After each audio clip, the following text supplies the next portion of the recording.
자네 요즘 밖에 나가나? 몸도 그렇고. 아니, 그냥 조용히 지내고 있어. 괜히 나갔다 민폐만 될까봐. 그런가? 그럼 다음에 시간 맞으면 얼굴 보자고. 그래, 언제 한번 보세. 이 대화는 서로를 싫어해서 멀어지는 것이 아닙니다. 그저 한 사람의 마음이 조용히 작아지는 순간 관계가 먼저 식어가는 장면입니다. 노년의 관계가 어려운 이유는 정이 부족해서가 아니라 서로의 사정을 너무 잘 알기 때문입니다. 생활에 여유가 없다는 기척이 조금이라도 비춰지면 주변 사람들은 조심하게 됩니다. 조심은 배려처럼 보이지만 결국 거리감으로 이어집니다. 그래서 한 가지 진실은 분명합니다. 돈이 없어도 있는 척 해야 하는 이유는 허세가 아니라 품위를 지키기 위해서입니다. 있는 척이라는 말보다는 무너지지 않는 태도를 유지한다는 표현이 더 정확합니다. 내가 나를 대하는 태도가 곧 남들이 나를 대하는 기준이 되기 때문입니다. 스스로를 작게 만들면 관계도 작아지고 마음이 주저앉으면 하루 전체가 무너집니다. 노년의 삶에서 태도는 사치가 아니라 나를 지키는 마지막 울타리입니다. 이 이야기가 마음에 닿으신다면 구독과 좋아요, 그리고 알림 설정 부탁드립니다. 이제 본격적으로 말씀드리겠습니다. 품위와 태도는 내 마음의 값을 지키는 기술이라는 주제로 이어가겠습니다. 나이가 들수록 사람들은 상대의 재산보다 태도를 먼저 보게 됩니다. 어떤 마음가짐으로 자신을 대하고 있는지가 그대로 밖으로 드러납니다. 말투, 걸음걸이, 앉아있는 자세, 표정, 그리고 옷차림까지. 이 모든 것은 돈이 아니라 스스로를 대하는 태도입니다. 노년의 품위는 사치가 아닙니다. 스스로를 가치 있게 여기는 사람은 남들 앞에서 자신을 억지로 증명하려 하지 않습니다. 조용하지만 당당하게 자리를 지키는 힘을 가집니다. 그런 사람을 함부로 대할 수 있는 사람은 없습니다. 반대로 마음이 작아지고 초라해졌다고 스스로 느끼는 분들은 타인의 말과 표정에 쉽게 흔들립니다. 누가 나를 무시하는 것 같고 나보다 잘난 사람 앞에서는 말수가 줄고 점점 스스로 자리를 줄여나가게 됩니다. 그러면 관계도 함께 줄어듭니다.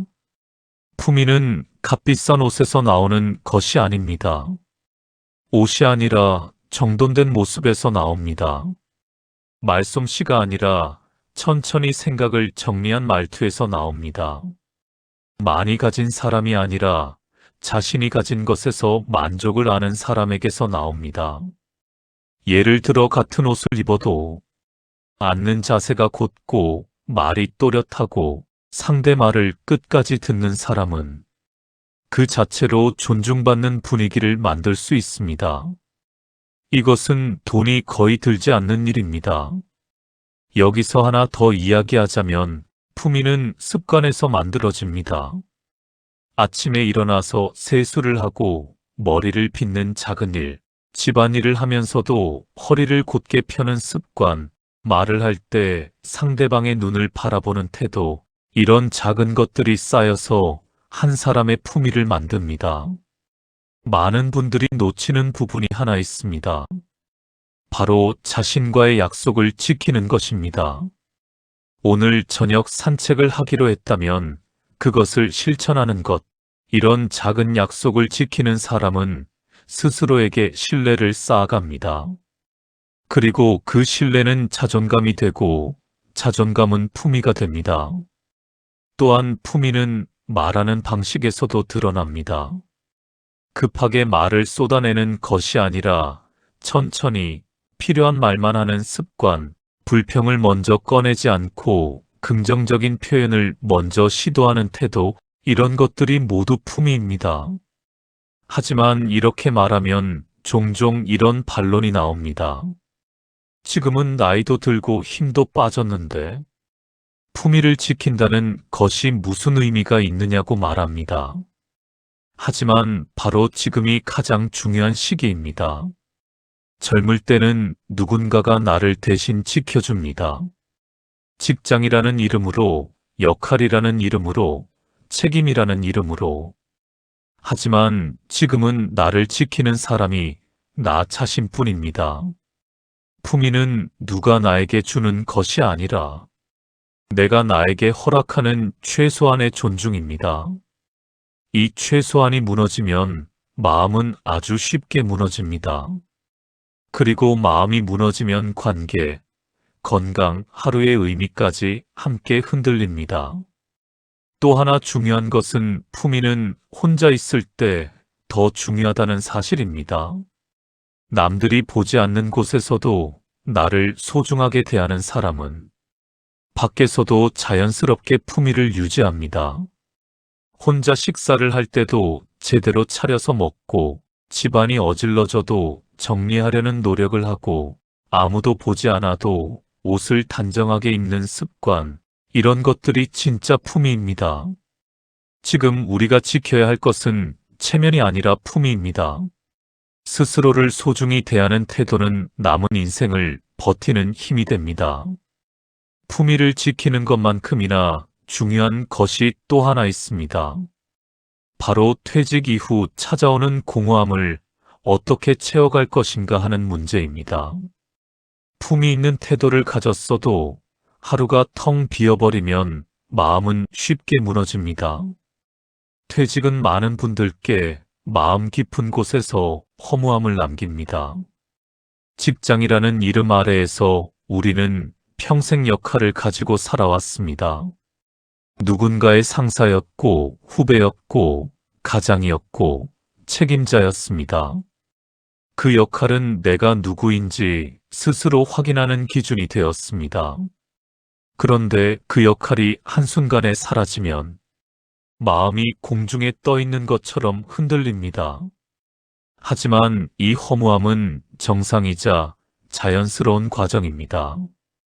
문제는 대부분 이 시기를 멈춤으로 받아들인다는 점입니다. 마치 더 이상 내가 할 일이 없다고 생각하고 하루를 흘려보내기 시작합니다. 그렇게 리듬을 잃으면 마음도 금방 무너집니다. 퇴직 후 가장 먼저 찾아오는 것은 시간입니다. 갑자기 많아진 시간이 처음에는 자유처럼 느껴집니다. 하지만 그 자유는 오래가지 않습니다. 시간이 많다는 것은 곧 무엇을 해야 할지 모르겠다는 막막함으로 바뀝니다. 아침에 일어나도 할 일이 없고 하루가 끝나도 뭘 했는지 기억이 나지 않고 그렇게 일주일이 지나면 시간이 많은 것이 아니라 시간이 무너진 것처럼 느껴집니다. 이때 중요한 것은 새로운 역할을 찾는 것이 아니라 새로운 리듬을 만드는 것입니다. 거창한 목표가 아니라 하루를 지탱할 수 있는 작은 규칙을 세우는 것입니다. 예를 들어 매일 아침 7시에 일어나기, 아침 식사 후 30분 산책하기, 오전에는 집안 정리나 독서하기, 오후에는 도서관이나 경로당에 들르기, 이런 작은 계획이 하루를 지탱합니다. 많은 분들이 퇴직 후에 취미를 가지라고 조언합니다. 하지만 취미라는 말이 부담스럽게 느껴질 수 있습니다. 취미는 거창할 필요가 없습니다. 매일 신문을 읽는 것도 취미가 될 수 있고, 동네를 걸으며 골목을 관찰하는 것도 취미입니다. 작은 화분을 돌보는 것, 라디오를 들으며 커피를 마시는 것, 이런 사소한 일도 하루를 채우는 의미가 됩니다. 사람은 역할이 있어야 사라집니다. 누군가를 돕는 작은 일, 규칙적으로 하는 취미, 지역 모임에서 가볍게 맡는 역할이라도 좋습니다. 돈을 벌지 않아도 됩니다. 중요한 것은 나는 여전히 쓰임이 있는 사람이다. 이 감각을 잃지 않는 것입니다.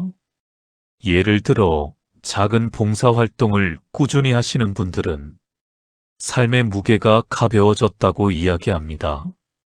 도움을 주기 때문이 아니라 내가 아직 누군가에게 필요한 존재라는 사실이 느껴지기 때문입니다. 그 감각은 마음을 단단하게 세웁니다. 어떤 분은 매주 동네 경로당에서 컴퓨터나 스마트폰 사용법을 알려주십니다. 전문가가 아니어도 괜찮습니다. 자신이 아는 작은 것을 나누는 것만으로도 충분히 역할이 됩니다. 반대로 이렇게 말씀하시는 분들도 계십니다. 이 나이에 뭘 새로 시작하겠습니까? 몸도 예전 같지 않은데요. 하지만 시작은 거창하지 않아도 됩니다. 몸이 허락하는 범위에서 내가 감당할 수 있는 속도로 하루에 한 번이라도 나를 밖으로 꺼내는 것이 중요합니다. 작은 산책 모임에 나가는 것, 동네 도서관에서 책을 읽는 것, 아침마다 간단한 준비 운동을 하는 것. 이런 사소한 일도 하루의 리듬을 만듭니다. 그리고 리듬이 생기면 마음은 다시 단단해집니다. 퇴직 후에 겪는 또 하나의 어려움은 정체성의 혼란입니다. 평생 직함으로 불렸던 사람이 갑자기 그냥 아무개 씨가 되면 내가 누구인지 모르겠다는 느낌이 듭니다. 하지만 직함은 나를 규정하는 전부가 아닙니다. 나는 직함 이전에 이미 충분한 사람입니다. 이제는 남들이 정해준 이름이 아니라 내가 선택한 모습으로 살 수 있는 시간입니다. 과장으로 불리던 나가 아니라 산책을 좋아하는 나, 책 읽기를 즐기는 나, 손자와 놀아주는 것을 기쁨으로 여기는 나, 이런 새로운 나를 발견할 수 있는 시간입니다. 퇴직은 끝이 아니라 전환점입니다. 누군가가 정해준 역할은 끝났을지 모르지만 이제부터는 내가 나의 역할을 선택할 수 있는 시간이 시작된 것입니다. 젊을 때는 선택할 시간이 없었지만 지금은 시간이 있습니다. 이 시간은 멈추는 시간이 아니라 내가 어떤 사람으로 남을지 결정하는 시간입니다. 그렇다면 이 시간을 어떻게 채워야 할까요? 많은 분들이 퇴직 후 휴식이 필요하다고 생각하지만 진짜 필요한 것은 휴식이 아니라 새로운 형태의 일입니다. 나이가 들면 일을 그만두는 것을 휴식이라고 생각하기 쉽습니다. 하지만 많은 분들이 경험하듯 일을 멈추는 순간부터 마음이 먼저 무너집니다. 시간은 넉넉해졌는데 하루의 무게가 가벼워진 것이 아니라 오히려 더 무겁게 내려앉습니다. 젊었을 때의 일은 분명히 돈을 벌기 위한 수단이었습니다. 하지만 노년의 일은 전혀 다른 성질을 가집니다. 지금 하는 일은 나는 아직 살아있다는 증명이 됩니다. 일을 한다는 것은 세상과 연결되어 있다는 신호이고 누군가와 소통하며 하루를 움직인다는 뜻입니다. 이 연결이 끊어지는 순간 사람은 생각보다 빨리 고립됩니다. 사람은 혼자 오래 머물도록 만들어진 존재가 아닙니다. 몸이 조금 힘들어도 속도가 느려져도 다시 일을 할 수 있다는 사실 자체가 마음을 단단하게 붙잡아 줍니다. 노년의 일은 젊을 때처럼 성과나 실적으로 평가받지 않습니다. 그보다는 과정 자체가 의미가 됩니다. 무언가를 만들어가는 과정, 누군가와 함께하는 과정, 하루를 채워가는 과정, 이 모든 것이 노년의 일입니다. 예를 들어 작은 텃밭을 가꾸는 일도 하나의 노동입니다. 식물을 보살피는 동안 하루의 흐름이 생기고 작은 성취감이 쌓입니다. 씨앗을 뿌리고 물을 주고 잡초를 뽑고 몇 주 후에 싹이 트고 열매가 맺히는 과정을 지켜보는 것만으로도 삶의 리듬이 생깁니다. 동네 경로당에서 서류 정리를 돕거나 지역센터에서 간단한 자원활동을 하는 것도 노년의 일이 될 수 있습니다. 그 일 자체가 크고 대단할 필요는 없습니다. 중요한 것은 오늘 내가 한 일이 있다는 감각입니다. 또한 일은 사회적 관계를 유지하는 통로가 됩니다. 집에만 있으면 만나는 사람이 한정됩니다. 하지만 작은 일이라도 하게 되면 새로운 사람을 만나게 되고 대화가 생기고 관계가 이어집니다. 물론 이런 말씀을 하실 수도 있습니다. 이제는 힘도 없고 일할 곳도 없고 귀찮습니다. 하지만 여기서 말하는 일은 젊을 때의 과중한 노동이 아닙니다. 몸과 삶이 감당할 수 있는 범위 안에서의 내가 나를 다시 사용하는 행위입니다. 하루 1시간이라도 괜찮습니다. 일주일에 이틀만 해도 충분합니다. 중요한 것은 완전히 멈추지 않는 것입니다. 조금씩이라도 움직이는 것, 작은 일이라도 해내는 것, 그것이 마음을 살려둡니다. 일을 멈추면 시간이 많은 것이 아니라 마음이 멈춥니다. 마음이 멈추면 표정이 사라지고, 표정이 사라지면 관계가 멀어지고, 결국 사람은 빠르게 늙어갑니다. 노년의 노동은 체력을 쓰는 일이 아니라 존재를 유지하는 일입니다. 이 존재의 감각을 잃지 않는 사람이 늙지 않습니다.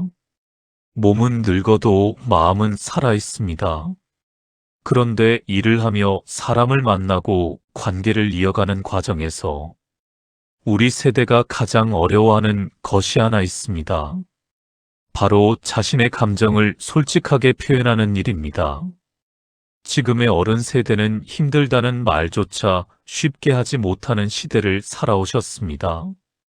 누구에게 기대는 것이 약함으로 보였고, 감정을 드러내는 것은 체면을 잃는 일로 여겨졌습니다. 그래서 아파도 괜찮다고 말했고, 외로워도 버틸 수 있다고 스스로를 다독였습니다. 그 습관은 너무 오래 지속되어 이제는 마음이 아파도 말문이 잘 열리지 않습니다. 그러나 감정은 참고 견딘다고 사라지는 것이 아닙니다. 말하지 않은 감정은 속에서 굳어지며 서서히 마음의 표정을 지워버립니다. 사람들 사이에 둘러싸여 있어도 외롭다고 느끼는 이유가 여기에 있습니다. 외로움은 사람이 없어서 생기는 것이 아니라 마음을 나눌 곳이 없을 때 생깁니다. 감정을 표현하지 못하는 것은 어쩌면 시대가 만든 상처일 수 있습니다. 배고픔을 참아야 했던 시절, 전쟁과 가난을 겪으며 살아남아야 했던 시절, 개인의 감정은 사치였습니다. 살아남는 것이 우선이었고, 감정은 뒤로 밀려났습니다. 그래서 지금도 많은 분들이 감정을 드러내는 것을 부끄러워합니다. 우는 것은 약한 사람이 하는 것이라고 배웠고, 화를 내는 것은 덜 성숙한 사람이라고 여겼고, 슬픔을 표현하는 것은 남에게 짐이 된다고 생각했습니다. 하지만 감정은 인간의 자연스러운 반응입니다. 슬플 때 슬프다고 말하는 것, 외로울 때 외롭다고 말하는 것, 힘들 때 힘들다고 말하는 것, 이것은 약함이 아니라 나를 지키는 기본적인 방법입니다. 예를 들어 가까운 가족이라도 내 마음을 그대로 털어놓기는 어렵습니다. 자식에게 말하면 걱정할까봐 미루게 되고 친구에게 말하면 부담을 줄까봐 망설이게 됩니다. 그래서 결국 아무에게도 말하지 못한 채 감정은 가슴 속에 잠겨버립니다. 하지만 감정을 표현하는 것은 의존이 아닙니다. 약함의 표시도 아닙니다. 내가 나를 지키기 위한 가장 기본적인 방법입니다. 마음을 말할 수 있어야 상처가 굳지 않고 흘러갈 수 있습니다. 그리고 흘러가는 감정은 관계를 이어줍니다. 물론 이렇게 말씀하실 수도 있습니다. 이 나이에 무슨 감정 타령인가? 그냥 조용히 살면 되지. 하지만 조용히 산다는 것은 마음을 닫는 것이 아니라 마음을 지키는 방식이어야 합니다. 말하지 않는 침묵과 지켜내는 침묵은 전혀 다릅니다. 작은 표현이면 충분합니다. 오늘 조금 외로웠다고 말하는 것, 몸이 안 좋아서 기운이 없었다고 말하는 것, 그 한 문장이 관계를 다시 이어주는 손잡이가 됩니다. 감정을 나누는 것은 누군가에게 기대는 것이 아니라 내가 무너지지 않도록 나를 지탱하는 일입니다. 감정을 표현하는 것과 함께 또 하나 중요한 것이 있습니다. 바로 돈을 아끼는 과정에서 삶의 의미까지 포기하지 않는 것입니다. 많은 분들이 절약하면서 동시에 하루의 활력까지 잃어버립니다. 나이가 들면 자연스럽게 소비는 줄어듭니다. 젊을 때처럼 외출을 자주 하지 않고 물건을 사는 일도 신중해지고 취미나 활동에 드는 비용도 아끼게 됩니다. 생활비를 조절하는 것은 지혜입니다.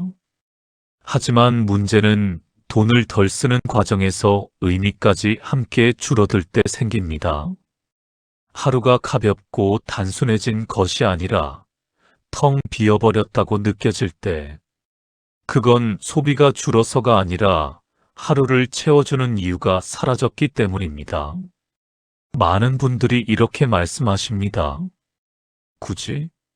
나가봤자 돈만 들지. 굳이? 피곤하기만 하지. 이 말은 지출을 줄이는 말이 아니라 삶의 활동을 하나씩 접는 말입니다.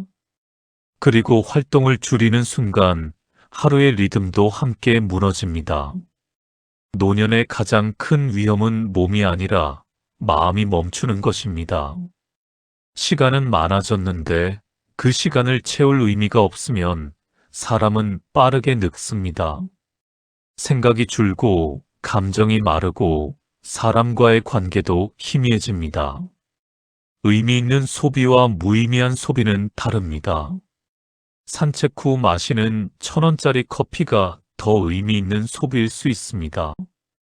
그 커피를 마시며 하루를 되돌아보고 내일을 계획하는 시간을 가질 수 있기 때문입니다. 책 한 권을 사는 것, 꽃 한 송이를 사는 것, 버스를 타고 새로운 동네에 가보는 것, 이런 작은 지출이 하루의 의미를 더합니다. 반대로 아주 작은 일이라도 의미가 있는 일을 지속하는 분들은 늙지 않습니다. 걷기를 매일 하는 분, 집 정리를 꾸준히 하는 분, 작은 취미를 놓지 않는 분, 누군가와 짧은 대화를 이어가는 분. 이런 작은 행동들은 마음을 살아있게 만드는 호흡과도 같습니다. 중요한 것은 크고 거창한 활동이 아닙니다. 돈이 드는 일도 아닙니다. 하루가 그냥 흘러간 하루가 아니라 내가 보낸 하루가 되도록 만드는 일입니다. 예를 들어 오늘 한 가지라도 내가 했다는 것을 남기면 됩니다. 컵을 하나 깨끗하게 씻고 정리했다면 그것도 분명 오늘을 살아낸 기록입니다. 작지만 내가 선택하고 내가 직접 한 행동이기 때문입니다. 창문을 닫고 햇빛을 들이는 것, 오래된 사진첩을 꺼내 추억을 되새기는 것, 편지를 한 통 쓰는 것, 이런 것들은 돈이 들지 않지만 하루를 충만하게 만듭니다. 이렇게 하루를 채우는 습관이 생기면 사람은 쉽게 무너지지 않습니다. 몸은 느려질 수 있지만 마음은 계속 살아 움직입니다. 노년은 남은 돈을 관리하는 시간이 아니라 남은 시간을 어떻게 보낼지 선택하는 시간입니다. 의미가 있는 사람은 천천히 늙습니다. 의미를 잃은 사람은 아주 빠르게 늙습니다. 지금까지 말씀드린 모든 것들, 품위, 일, 감정, 의미 있는 하루, 이 모든 것들이 결국 향하는 곳이 하나 있습니다. 바로 관계입니다. 우리가 스스로를 존중하고 하루를 의미 있게 살아가는 이유는 결국 좋은 관계를 지키기 위해서입니다. 나이가 들수록 사람은 자연스럽게 관계가 줄어듭니다. 이는 잘못된 것도 외로운 것도 아닙니다. 젊을 때의 관계는 대부분 상황과 역할이 만들어준 관계였습니다. 직장 동료, 업무 인연, 지역 모임, 자녀로 연결된 관계들처럼 외부 조건이 삶을 연결해 주었습니다. 하지만 은퇴와 함께 그 조건들이 하나씩 사라지면 남는 관계는 생각보다 많지 않습니다. 처음에는 허전하고 괜히 내가 부족해진 것 같고 사람이 떠난 듯한 공백감이 크게 느껴질 수도 있습니다. 그러나 그 시기는 관계가 본래의 모습을 찾아가는 과정입니다. 억지로 이어졌던 관계는 사라지고 서로가 서로에게 편안한 사람만 남게 됩니다. 관계의 질은 숫자로 측정되지 않습니다. 10명의 지인보다 1명의 진실한 친구가 더 큰 힘이 됩니다. 매일 연락하는 사람보다 한 달에 한 번 만나도 마음이 통하는 사람이 더 소중합니다. 노년의 좋은 관계란 도움을 주고받지 않아도 함께 있는 것만으로 마음이 고요해지는 관계입니다. 침묵이 어색하지 않고 굳이 설명하지 않아도 이해되는 사람. 그런 관계가 한 사람이라도 있다면 그 인생은 결코 외로운 인생이 아닙니다. 많은 분들이 관계가 줄어들면서 고립감을 느낍니다. 하지만 진짜 고립은 사람이 없어서 생기는 것이 아닙니다. 진짜 고립은 주변에 사람이 있어도 진심을 나눌 수 없을 때 찾아옵니다. 우리가 외로움을 느끼는 이유는 사람이 없어서가 아니라 예전의 관계를 그대로 유지하려고 하기 때문입니다. 젊을 때처럼 사람을 만나고 웃고 떠들고 그만큼의 교류를 기대하면 지금의 나에게는 버겁습니다. 지금의 삶에서는 넓게가 아니라 깊게 관계를 가져가야 합니다. 관계를 깊게 가져간다는 것은 무엇일까요? 그것은 서로의 있는 모습 그대로를 받아들이는 것입니다. 경제적 여유가 있든 없든, 건강하든 아프든, 활발하든 조용하든 있는 그대로의 모습으로 만날 수 있는 관계입니다. 이런 관계를 만들기 위해서는 먼저 내가 나를 있는 그대로 받아들여야 합니다. 내가 나를 부끄러워하면 남들도 나를 그렇게 대합니다. 내가 나를 소중히 여기면 남들도 나를 소중히 대합니다. 가족 역시 마찬가지입니다. 가족이라는 이름만 있다고 마음까지 가까워지는 것은 아닙니다. 마음이 닿지 않으면 아무리 곁에 있어도 외로울 수 있습니다. 반대로 피가 이어지지 않아도 마음이 닿는 사람이 있다면 그 사람이 진짜 가족입니다.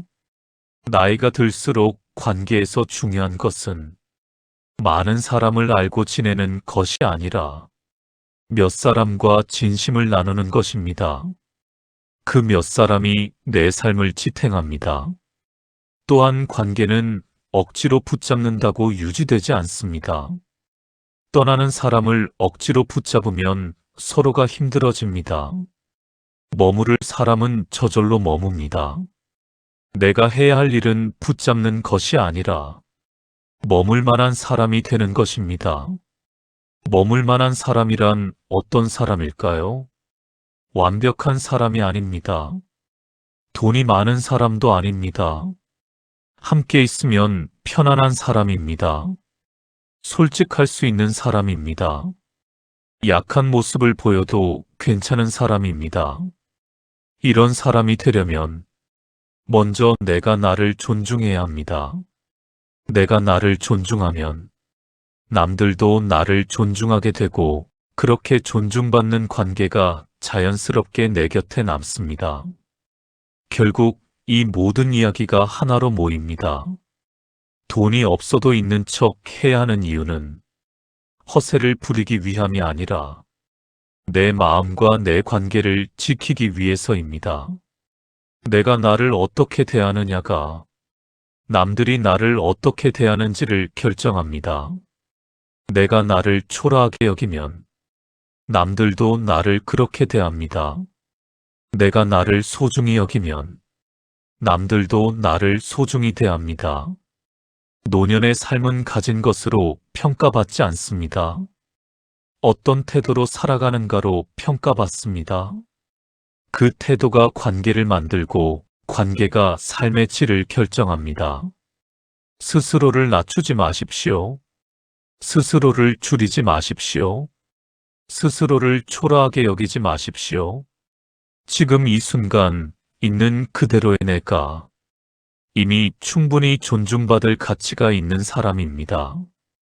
그 사실을 먼저 내가 믿어야 남들도 그렇게 대해줍니다. 스스로를 존중하는 태도는 남은 시간을 단단하게 지탱하는 힘이 됩니다. 그리고 그 힘이 좋은 관계를 지키고 좋은 관계가 다시 나를 지킵니다. 이 영상이 마음에 남으셨다면 구독과 좋아요, 알림 설정으로 앞으로도 함께 걸어가 주시길 바랍니다. 다음 영상에서 다시 찾아뵙겠습니다. 오늘 하루도 나를 존중하는 하루가 되시길 바랍니다.